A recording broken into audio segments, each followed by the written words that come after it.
Hola, espero estén muy bien. El día de hoy vamos a hacer el episodio número ya 11, ¿verdad? 11. Y de nuevo muchas gracias a todos por todos los comentarios tan bonitos que nos han dejado. Que hay algunas personas que hasta esperan y a veces me reclaman que, ay, ¿por qué no has subido? Y yo, ay, sí, ya voy. Y bueno, ¿cuál es el tema de hoy, Eric? Bueno, vamos a hablar hoy de la muerte. Nada más y nada menos. Nada más y nada menos. Un ratito, porque de la muerte se puede Sí, hablar toda la vida. sí. Bueno. De ahí la muerte. Bueno, ahí en la escuela donde yo estoy estudiando, hablan de hacer las paces, ¿verdad? Con la muerte, pero qué difícil es eso, ¿verdad? Y es que es un instinto muy primitivo, ya por sí solo, del cuerpo, de reaccionar a algo que lo quiere matar o que se puede morir, ¿verdad? Es como ese miedo. El miedo es, y lo hemos dicho, digamos una cautela, una precaución a no morirse, porque si uno no tuviera miedo, entonces de ahí no existiríamos, creo, como humanidad. Exacto. Y no solo los humanos, todos, hasta las plantas, los animales, todos los organismos vivos tienen ese miedo hacia la muerte. Aunque habían civilizaciones antiguas, ¿verdad? Que más bien veían esa muerte como algo de un paso, ¿verdad? Y como que más bien se alegraban y se honraban. Como los vikingos. ¿Usted vio esa serie? Que es la de Nat Geo. No, la de History. Vikings. No la vi, no. O sea, todo el mundo la vio, pero yo nunca me senté a verla. Pero supuestamente sí es como bastante buena. Sí, ellos cuando había que hacer un sacrificio para los cultivos y para que les fuera bien en la guerra y así, sacrificaban a una persona. Y digamos que lo escogieran era como todo un honor y sin duda, sin dudarlo iban y los dejaban que los mataran, ¿verdad? Entonces, bueno, la muerte es como tanto el miedo, ¿verdad? Tanto es el miedo a morir que las personas hacen lo que sea por no morirse. Entonces, alguien los puede amenazar de muerte y no solo a ellos, sino que maten a la familia o que no maten a cualquier persona querida que usted hace, pero así literal lo que sea. Si es hasta matar a otra persona para usted sobrevivir, ¿verdad? Y sí es ese miedo, como ese miedo a morirse. Y también uno piensa que lo peor que le puede pasar a alguien es morirse o que lo maten, ¿verdad? O uno dice, bueno, la peor es la persona, el asesino. ¿Por qué? Porque mata gente. Y el que maten es como lo peor que le puede pasar a alguien. Y igual con los animales. Sí, es exacto, una connotación súper negativa a lo que es en sí morirse, ¿verdad? Por ese mismo miedo. Y es un miedo bueno, decía este profe mío, que tal vez las personas, bueno, es el miedo al no saber qué va a pasar después, pero también es el miedo a pasar por el sufrimiento del momento de la muerte. Porque tal vez uno no sabe qué va a pasar, entonces tal vez no tiene miedo a eso, pero sí sabe de que al morirse, el cuerpo va a luchar por vivir y va a hacer de todo y o sea, se va a pasar un mal rato. Como un pánico ahí, sí. Puede pasar un mal rato, pero sí, es toda una vara porque... sí, yo lo he pensado, a veces es como, ¿cómo será morirse en el sentido como de, porque, no sé, en meditaciones, por ejemplo, cuando uno hace ejercicios de respiración, así como pranayama y ese tipo de cosas, que hay ciertos ejercicios que es como que empiezo a respirar y después dejo de respirar, o sea, como suelto y me mantengo con el vacío nada más y el tiempo que dure, por ejemplo. Llega un punto en el que hay una desesperación y una angustia y ¿verdad? Y empiezas a sentir, y eso es conscientemente nada más no respirando. Y yo me pongo a pensar, ¿cómo será entonces no respirar ya más? ¿Verdad? ¿Qué pasa? Yo siento que eso que usted dice, el miedo no es tanto al no saber qué pasa después, esa es una parte, Ujú. pero si se pone uno a pensarlo, yo creo que realmente es el tener que enfrentarse a la disolución del yo. Ujú. A mí me daría como este miedo de a pasar por el sufrimiento de morirse. O sea, qué sé yo, que si uno se... al dolor, por ejemplo, que ese es otro miedo, ¿verdad? Al dolor. Entonces, sí, y eso es Sí, lo pero que... supuestamente al momento de la muerte, o sea, dependiendo de las causas, del tipo de muerte, o sea, hay muertes que son súper terribles, ¿verdad? Y otras que Ujú, no, digamos, muy dolorosas o así. Pero supuestamente al momento de la muerte, el cerebro suelta DMT a ujú. chorros. Y entonces debe ser un viajezote que ya después, o sea, uno se le olvida del cuerpo y ya y se va por otro lado. Eso debe ser un viajezote, sí, sí, Entonces también por ahí uno no sabe muy bien, ¿verdad? Que sí. muchas de esas prácticas también, igual de respiración, muchas prácticas de meditación y así, son lo que buscan es practicar realmente como estar más en paz con la muerte. Ujú, ujú. El solo hecho de, y yo cuando lo hago con otras personas, ¿verdad? El solo hecho de exhale todo el aire y retenga en la exhalación. Y las personas es como, no, no, yo siento que me ahogo, siento que no, sienten que como ese miedo de no respirar y de no tener aire. Sí, Ujú. sí, yo digo, pucha, para eso hay que practicar un montón para que ya uno esté pues no cómodo, pero tal vez no tan incómodo con el solo hecho de no respirar, ¿verdad? Ajá. Sí, porque ese no tener aire, uno puede pasar al principio 10 segundos y ya es como empieza la desesperación. Después 30 segundos, después un minuto, Ujú, después 3 minutos. Pero igual llega un punto en el que, ¿verdad? Lo necesita. En parte igual, porque está ese cuerpo. Pero de hecho eso es algo que estaba pensando ahorita. Es como, si uno se pone a pensarlo, es una loquera porque este cuerpo es un rejuntado de átomos, nada ujú, más. Entonces, ¿cuál es el miedo? Me explico, ¿cuál es el miedo realmente de esos átomos nada más se van a esparcir de nuevo? ujú, Lo que da miedo es nada más perder la forma. ujú, Y entonces ahí es donde yo digo, ok, para mí tiene sentido, de nuevo, como las enseñanzas budistas y todo, o sea, es esta idea que yo tengo que yo soy mi cuerpo.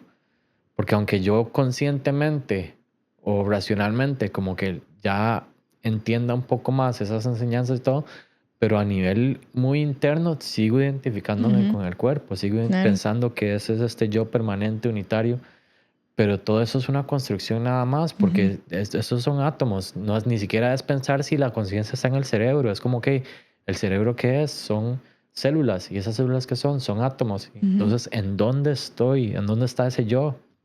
No existe. Es un apego al cuerpo, un apego a las emociones, un apego a la, bueno, a esa identificación también con otras personas, ¿verdad? Porque a veces hay personas, por ejemplo, yo he visto en terapia que le tienen mucho miedo a la muerte y es ni siquiera por ellas mismas, es por los hijos, ¿verdad? Porque ¿qué hacen entonces los hijos si yo no estoy, ¿verdad?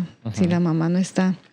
Entonces es como identificarse con lo que tengo, que en realidad uno, Sí, si se identificación. identifica con lo que tiene y uno no tiene nada, porque usted se muere y no se lleva nada, No ¿verdad? lleva nada, sí, exacto. Nada, pero nada es que ni el cuerpo, ni las emociones, ni los pensamientos, porque todo se queda aquí, se desvanece y sale nada más como esa conciencia pura o no sé, ¿verdad? Entonces, sí, esa, y incluso hay una oración, ¿verdad? Bueno, una oración le digo yo, pero es una meditación de eso, yo no soy mi cuerpo, yo no soy mis pensamientos, yo no soy mis emociones, y dice, yo no tengo. Volvemos a lo del primer capítulo, Ujú. ¿verdad? Del yo soy. En realidad no soy nada. Ujú, Sí, de hecho, últimamente en un curso de budismo que estoy llevando, hemos estado practicando se llaman los cuatro fundamentos de la atención plena. En realidad se llama Anapanasati Sutra. Son unas meditaciones que enseñó el Buda, mediante las cuales realmente supuestamente se puede alcanzar la iluminación. Pero entonces son 4 meditaciones, o sea, 4 pensamientos relacionados con el cuerpo, 4 pensamientos relacionados con la mente, con las sensaciones, 4 con la mente y 4 con los fenómenos. Entonces uno empieza, digamos, nada más meditando, empezando a respirar enfocado en el cuerpo, primero la respiración. Entonces cuando inhalo extendido y exhalo extendido. Y solo pienso, ok, mientras inhalo, sé que estoy inhalando. Mientras exhalo, sé que estoy exhalando, ¿verdad? Tratar de mantener la atención en el momento presente y en la respiración.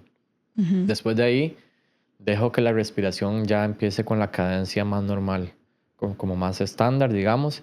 Y en vez de forzar a inhalar y exhalar, simplemente ahora observo cómo es mi respiración. Y cuando inhalo, sé que estoy inhalando. Cuando exhalo, sé que estoy exhalando.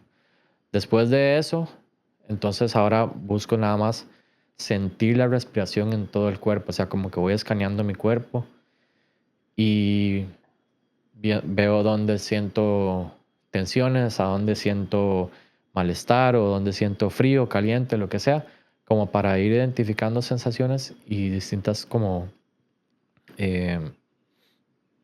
distintas partes del cuerpo y así, pero entender que son solo partes, ¿verdad? Eso es mucho de lo transpersonal, ¿verdad? Como desidentificarse de eso, pero para ustedes identificarse tiene que identificarse primero. Primero hay que, exacto, primero hay que verlos sin distracciones para poder saber que si yo los puedo observar es porque no son yo. Si yo puedo observar mi cuerpo, sentir mis órganos, sentir mis articulaciones, las piernas, no sé qué, entonces hay algo que lo observa que no es eso. Claro. Después de ahí se pasa a las sensaciones. Entonces la siguiente, después de la parte del cuerpo, entonces empiezo con sensaciones. Y sensaciones se refiere a sensaciones placenteras o neutras o dolorosas o displacenteras. Entonces, de nuevo, ese dolor que tengo aquí en la rodilla es un dolor, pero en realidad es una sensación displacentera, pero es impermanente también. Viene y se va, no está ahí para siempre. Entonces también muchas de las cosas que yo siento y pienso o la manera que actúo a veces es mucho buscando lo placentero, empujando lo que no me gusta, lo displacentero, sin darme cuenta de esa naturaleza que simplemente son esas cosillas y tampoco son lo que uno es. Y así va como más sutil, para lograr esa gradual desidentificación de todas estas cosas que al momento de la muerte todas esas se desvanecen. Claro, qué loco. También ayuda mucho, bueno, según lo que he estudiado, hacer dos cosas. Primero, un testamento. Sí, eso es como ir aceptando que usted también se va a morir, porque todos nos vamos a morir. Entonces, tener como todo en orden, a usted le da una cierta sensación de aceptación y como de planeamiento, ¿verdad? Porque hay personas, y yo me incluyo, que nos mata también la incertidumbre, ¿verdad? El no saber qué va a pasar, el no saber qué va, ¿verdad? Entonces, hacer un testamento es como una manera de ir ahí como suavizando y haciendo las paces, ¿verdad? Ajá. Y también un obituario. Sí, yo hice un obituario y muy vacilón porque estaba haciendo un taller de encontrar el propósito de vida para un hotel y estaba, bueno, dentro de lo que estudié, eso de hacer un obituario, porque uno encuentra, es súper interesante, uno entonces empieza, bueno, a Carla la vamos a recordar siempre porque desde pequeña fue así, asá, y luego en la adolescencia fue, no sé, actuó de esta manera, y luego ya en la etapa de adultez encontró lo que buscaba o encontró no sé qué, y, ¿verdad? Entonces es como hacer porque no hay muerto malo, ¿verdad? Una recopilación de todo lo que usted como la recordarían, Como ¿verdad? uno quisiera que lo recordarían. Sí. Y entonces le puede preguntar, por ejemplo, a varias personas, ¿cómo me recordaría si ya yo no estuviera aquí? Ujú. Y bueno, ese día, ese ejercicio lo hice con una gente de un hotel, y todos se iban diciéndole como, Eric, bueno, yo lo recordaría porque pasa esto, porque Eric Tal y es tal, así, ajá. ajá. Y entonces es interesante cómo las personas lo vuelven a ver a uno, ¿verdad? Y cómo uno también se ve, como recordándolo lo que, no sé, y es otra cosa, es otra forma también de hacer también las paces con la muerte, porque igual usted se identifica con todo lo que vivió en este plano, pero ya es como soltar, como tal vez hacer ese cierre de su vida. Uy, qué loco, ¿verdad? Así es como hacer un cierre de su vida. Sí, realmente está interesante. ¿Y qué sacó usted de eso Verás para hacer, que digamos? el mismo día que yo me senté a hacerlo, mi hermana de la nada, la mayor, no sé si estará escuchando esto, me dijo, Carla, qué vacilón, de la nada, pero así de la nada. Me dice, qué vacilón, usted siempre como que desde chiquitilla, desde carajilla, todo lo que usted se metía lo tenía que hacer en grande. Y me decía, no era como que se conformaba con algo, no, usted tenía que hacerlo así, Llevarlo al ahí, máximo. ajá. Entonces me decía, ¿se acuerda cuando estuve en la selección de voleibol de la escuela? Yo malísima era, ¿verdad? Pero fui a jugar a los Juegos Nacionales aquí en San Carlos, de hecho, Ajá. ahí a Ciudad Quesada, no me acuerdo a dónde. Y yo decía, sí, qué vacilo. Y me dice, y así siempre es, y ahora con el trabajo es como, no me conformé con dar clases ahí, yo no, ahora tengo así ya un montón de cosas y así. Y yo decía, a ver, qué interesante, entonces eso lo voy a apuntar. Ajá. Entonces, uno saca cosas como, porque ya, digamos, cuando usted se muere, ya no es como, Carla tenía un montón de cosas, y que es diferente con el testamento, ¿verdad? Ujú. A este le dejó a este le dejó esto, son como cosas más materiales, como algo más de estructura, Ajá. a un obituario de cómo la recordaban. Un obituario usted no es como, Carla tenía tanto, no, usted no va a poner a decir, Eric tenía tantos gatos, porque Ajá. nada que ver, ¿verdad? Sino tenía que ser algo como de la esencia de esa persona. Claro. Ujú. Entonces, Qué súper interesante. interesante, sí, para que lo haga, a ver qué le sale. Estaría Ujú. interesante, sí, es un buen ejercicio. ¿Y ha tenido experiencias cercanas con la muerte? Vieras que no, pero Tal vez no es usted como cerca de su muerte, pero estar sí, cerca de la muerte, digamos. pero así como sentirse que uno se va a morir.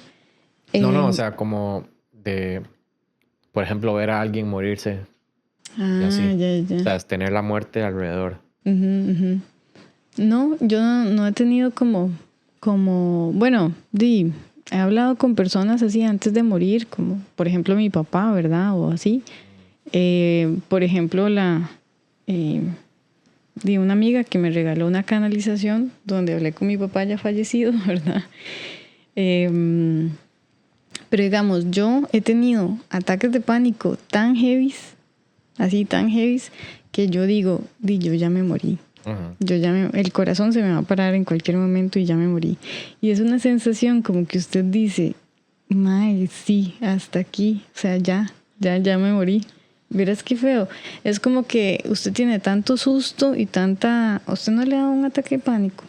Una vez, pero no sentía que me iba a morir. Fue muy, muy raro. Las únicas veces que realmente he sentido que me voy a morir fue cuando hice bufo, pero fue porque Ajá. me morí. Sí, literal me morí. Ajá, Ujú. pero eso es son otros 100 pesos. Bueno, pero no, yo eso nada más como los ataques de pánico donde ya uno dice, ya el cuerpo no aguanta más, el corazón está full, estoy en un puro temblor, estoy como en una crisis así, ya nada más falta morirme. Ujú. Y entonces, y a veces, bueno, hace un montón me estaba conociendo a mi pareja, me desmayé y todo. O sea, se me apagaron las luces. Uno puede hacer eso en un ataque de pánico, ¿verdad? Claro. Que ya se desconecte y ya.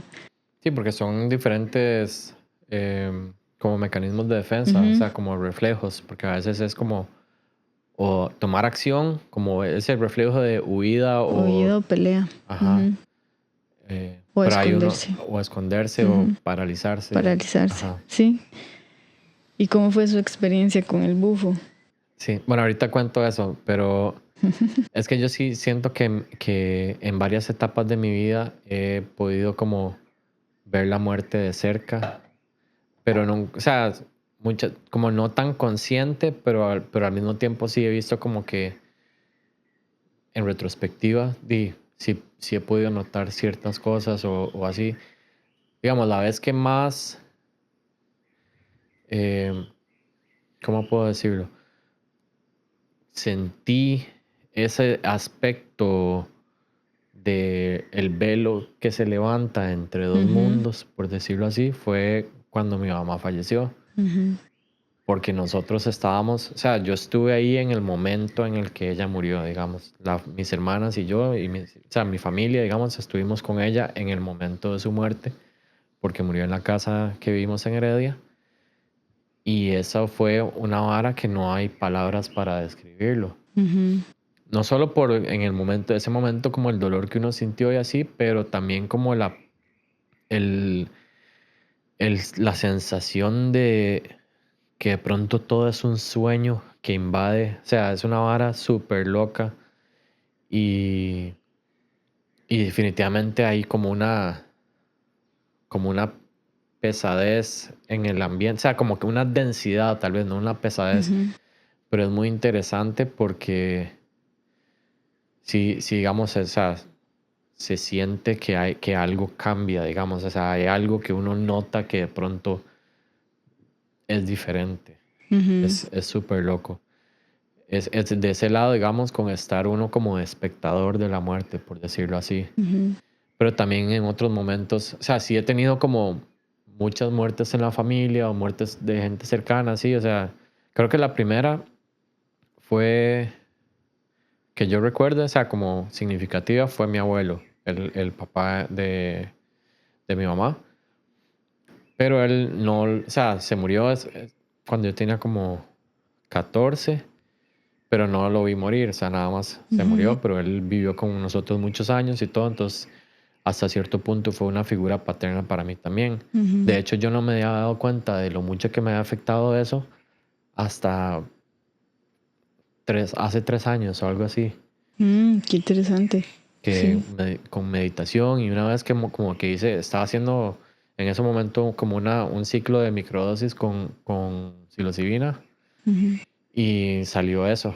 De pronto, en mi casa en Heredia hay un árbol de eucalipto súper grande que mi abuelo lo sembró, ese árbol. Era así chiquitito, era un cosito y ahora es este mero árbol así. Y un día como que salí a caminar al patio y el árbol y como que se me vino a la mente no sé qué y de pronto mira, me di cuenta que todavía tenía como un poco de tristeza de esa muerte. Y esa fue como la primera significativa. Después de eso, em, bueno, mi mamá, una prima, un primo. eh, en el cole una vez fue súper loco también. Estábamos en una asamblea en el colegio, como una actividad en el colegio, y habían traído a un grupo como de basquetbolistas de esos que hacen trucos y así, como los Harlem Globetrotters, pero ticos. Ok. Y estaban ahí haciendo no sé qué, como varas trucos y así como haciendo a la gente reír en su show. Y en un momento están ahí como jugando y un mae le pasa la bola al otro compañero del equipo y el otro compañero del equipo nada más como que se cayó. ¡Pa! Y cayó así, un jupazo, o sea, como que nada más se desvaneció, pero pareció como parte de la vara, como si nada más se hubiera caído y entonces no completó el pase y como que la gente se rió y todo, pero de pronto todo el mundo se quedó como, el mae no se levantaba. Y fue que en ese momento ahí el mae se murió.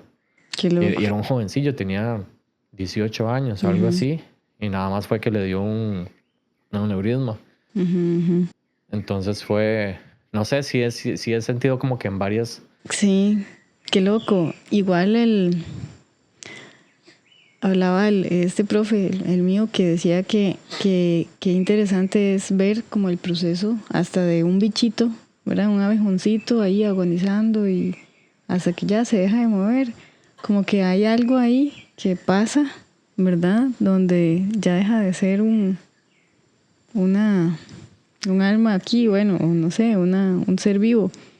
Y eso es como un impacto para uno ahora, porque yo creo que tiene muchas creencias relacionadas, ¿verdad? A que usted no va a volver a ver a esa persona, que ya esa persona no existe, ¿verdad? Y, y a veces hasta no es eso, porque yo digamos, yo también, sí, mis abuelos eran prácticamente vivíamos con ellos.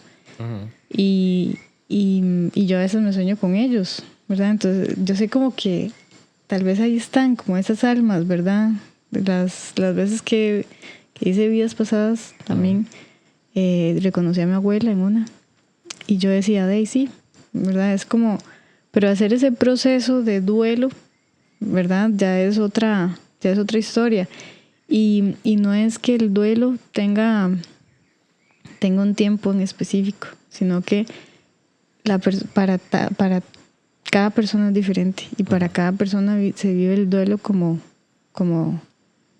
ella quiera. Sí, Ujú. sí, es todo un tema, es todo un proceso porque realmente sí, o sea, nos afecta a todos de manera diferente, de acuerdo a nuestras propias percepciones, nuestros Ujú. propios apegos, nuestras propias identidades y todo, ¿verdad? Sí. Pero para mí sí ha sido como mucho, tal vez tantas experiencias también, de pronto, no es que ya uno no lo normaliza, pero al mismo tiempo sí, se da cuenta como es lo más normal que Normal. hay, o sea, Sí. es la vida y la muerte, eso es como Ujú. lo que nos une a todos, Ujú. absolutamente. Pero sí es y no sé, es aprender a verlo de una manera distinta, porque si no hay esa, o sea, para mí sí es como una transición, ¿verdad? Y no digo que, no sé, no es, para mí no es que la otra persona, o sea, que cuando uno muere, uno propiamente, yo, Eric Sánchez, voy a seguir y me voy al cielo o al infierno o al limbo o lo que sea, pero algo continúa, Ujú. porque sí, de acuerdo a mis propias experiencias, hay algo que cambia, algo se va. No sé, o sea, yo no sé si es alma, porque no tampoco, pero de que hay algo, o sea, de que algo continúa y que todas mis experiencias me han dicho que existe algo más allá de lo material, Ujú. ¿verdad? Entonces como que en ese sentido sí me ha ayudado a tener un poquito más de tranquilidad con respecto a esa transición, Claro. pero algo de que hablábamos en otro momento es que igual, si uno hace meditaciones lo suficientemente profundas o llegas a estados o de pronto nada más algo pasa y uno se da cuenta como todavía siente ese miedo visceral, Ujú. está ahí porque está ahí, o sea, no es un miedo, o sea, uno puede hacer muchas cosas para hacerse las paces con la muerte, pero es un proceso de toda la vida Sí, prácticamente. es como prepararse para ese momento.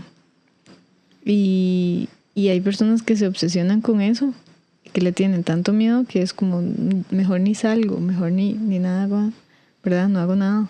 Sí. Entonces volvemos a lo mismo siempre, todo es como dependiendo de la actitud o de la perspectiva con lo que usted lo vea, porque hacer las paces con la muerte sí, y hacer también las paces con que es un miedo, que lo vamos a sufrir tal vez y que no va a ser tal vez una muerte ahí como placentera.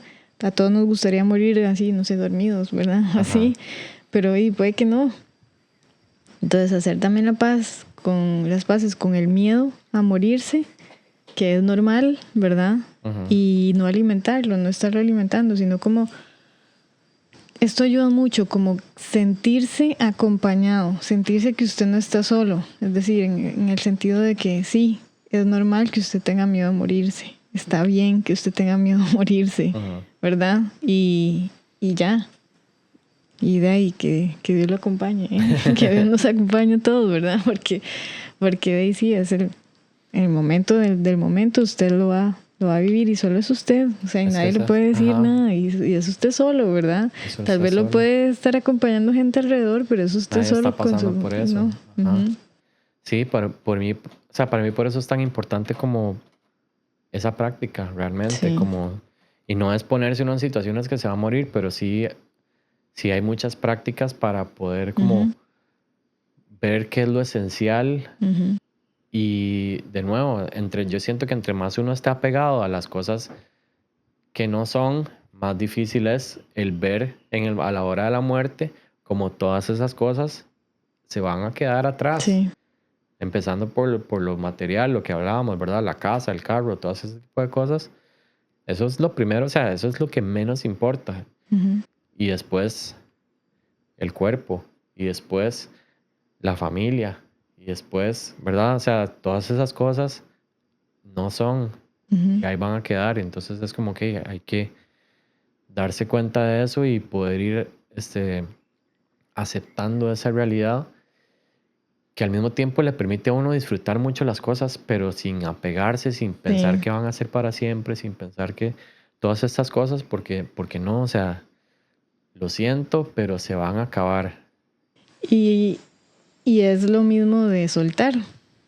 Porque, por ejemplo, en estos ataques de pánico que a mí me daban, mi pareja, Eric, era el que como que me calmaba. Entonces me decía, ¿a qué tiene miedo? Y yo, a que me voy a morir.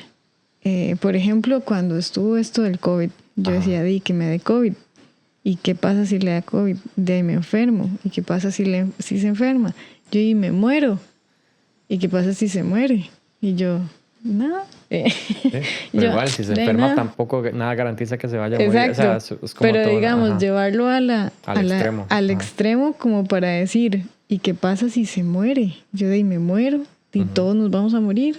Y me decía, y entonces ya se me iba como bajando. Ya se me iba bajando el ataque de pánico. Era como decirle al cuerpo, ríndase, sí. suelte eso y ya. Y obviamente aquí estoy, no me morí, pero es eso, soltar. Cuando usted ya uno suelta así, ya ríndase de todo. Sí, y eso, bueno, eso ya no nos dio tiempo porque ya estamos por hoy. Pero hay dos cosas. Vamos a tener parte 2 porque ese tema está muy interesante. Y estaría interesante invitar a alguien que haya pasado por eso. Sí, vamos a ver si conseguimos a un invitado ahí que nos acompañe. Porque hay ciertas cosas, bueno, contarles sobre esas experiencias del bufo. Después hablar sobre el tema también de la evasión de la muerte, digamos, todo ese tema transhumanista que está buscando Elon Musk y Peter Thiel y esta gente, no sé si has escuchado. No. O sea, que están buscando prácticamente, el propósito de ellos es poder subir su conciencia a la nube, a una inteligencia artificial, a un robot, a un cerebro digital o lo que sea. A San Juniper, como como en Black Mirror. Entonces, qué loco. podemos hablar de eso porque también qué tan posible lo vemos o no, ¿verdad? Entonces... Y puede ser, pero qué ego, qué apego, ¿verdad? Por ahí van las cosas. Entonces, esos temitas están interesantes y me gustaría que los conversáramos. Parte 2, de la muerte. Parte 3, 4 y 5, después también. Sí. Bueno. Pero bueno, siento que hoy hablé yo mucho. ¿En serio? ¿No? Pero bueno, eso fue por hoy. Muchas gracias. Bye, que estén bien. Chao.